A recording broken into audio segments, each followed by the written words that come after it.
Assalamualaikum warahmatullahi wabarakatuh. Perkenalkan, saya Aris Setiawati.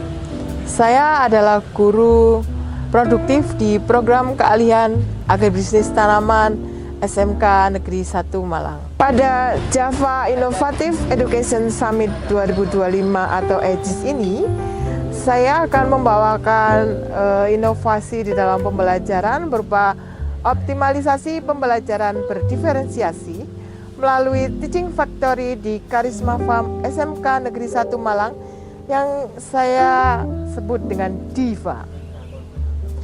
Di program keahlian agribisnis tanaman ini, kami mengembangkan model pembelajaran Teaching Factory yang kami beri nama Karisma Farm.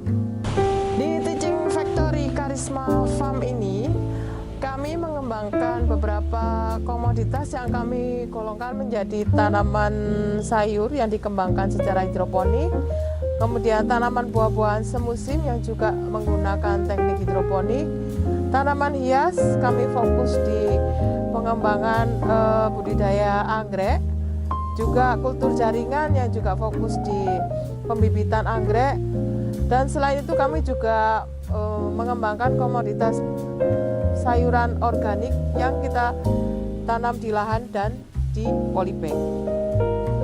Nah, dari kelima komoditas ini kita membuat sebuah kelompok-kelompok kerja, yaitu pokja, ada 5 pokja terkait dengan kelima komoditas yang kami kembangkan tersebut.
Halo semuanya, perkenalkan saya Rangga dari jurusan ATPH. Di sini saya akan menjelaskan pengalaman 2 tahun terakhir saya, yaitu dimulai dari kelas 10 semester 1. Di sini saya sudah mulai kegiatan pertanian dan lanjut di kelas 10 semester 2. Di situ saya sudah mulai melakukan peminatan pokja dan akhirnya saya bisa masuk di pokja hias ini. Kenapa saya memilih pokja hias? Karena kegiatan di pokja hias ini sangat relate dengan kegiatan saya yang suka merawat tanaman, setelah itu menyiram tanaman dan juga memupuk tanaman hingga tanaman tersebut menjadi indah seperti ini.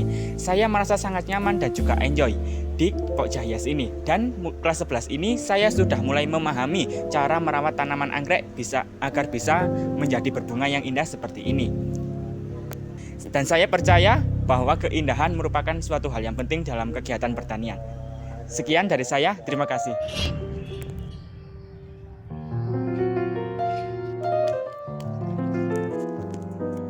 Halo semuanya, sebelumnya perkenalkan nama saya Bayu Anata, saya kelas 11 dari jurusan ATPH.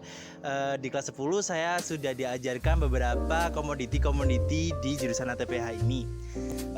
Di semester 2 saya sudah memasuki pemilihan Pokja. Nah, saya maksudnya Pokja buah. Kenapa kok saya memilih Pokja buah? Karena di Pokja buah tuh ada beberapa yang dikerjakan dalam satu waktu. Pertama, polinasi, pemangkasan, lilit, dan sterilisasi pupuk. Nah, dengan kegiatan itu saya relevan karena menurut saya itu sangat pekerjaan yang menantang sehingga bisa mengasah soft skill dan hard skill saya. Lalu di kelas 11 saya sudah mengetahui lebih spesifik bagaimana cara budidayaan hidroponik melon. Saya rasa seperti itu selama saya berproses 2 tahun ini. Terima kasih. Ini caranya Iwil kayak gini. Lo, kamu jangan sampai keliru dulu ya. Oke, seperti contohnya di Pokja buah ini, kami mengembangkan produk melon yang kita tanam secara hidroponik.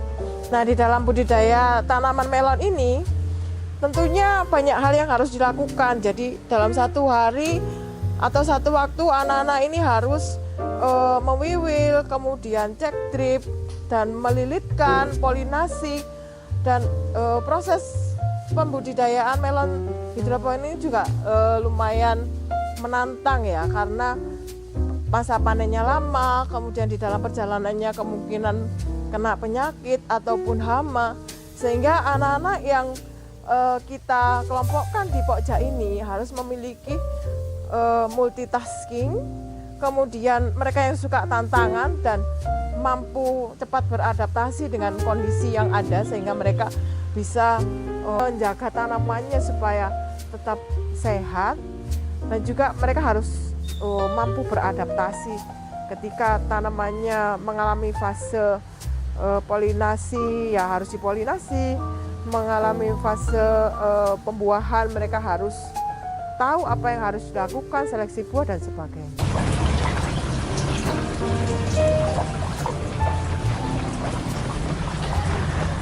Dengan pembelajaran berdiferensiasi dengan model teaching factory ini, maka diharapkan siswa akan memiliki kompetensi sesuai dengan yang dibutuhkan oleh dunia kerja dan dunia industri. Siswa dapat mengoptimalkan kemampuannya karena dia belajar sesuai dengan preferensi kerja yang dimiliki, sehingga diharapkan akan mendapatkan kompetensi yang optimal, sehingga ketika mereka lulus nanti mereka cukup bekal untuk bisa berkarya di industri pertanian, baik itu bekerja di perusahaan pertanian maupun mereka berwirausaha di bidang pertanian. Demikian yang bisa saya paparkan. Salam Bangsa Gajah.